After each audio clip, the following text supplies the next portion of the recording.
How to fix camera distortion on Realme Narzo 90x. Let's start the video. If you want to fix this problem, so restart phone. Just click and hold side power button and restart phone from here. After restart phone, go back to home screen.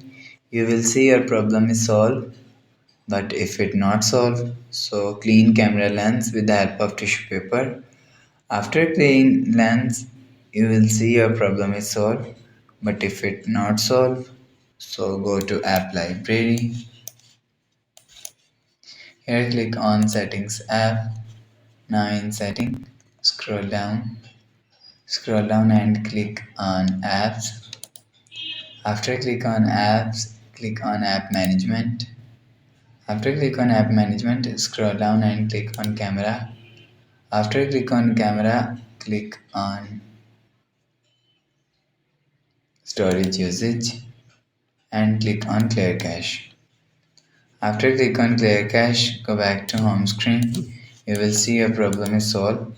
But if it still not solved, again click on settings app, scroll down and search. Scroll down to and click on system and update and click on this first option, software update. So you will check your software update is latest. If it not latest, update your software latest. After update your software latest, go back to home screen. So that's how you can fix camera distortion on Realme Narzo 90x. If you like the video, please subscribe. Thanks for watching.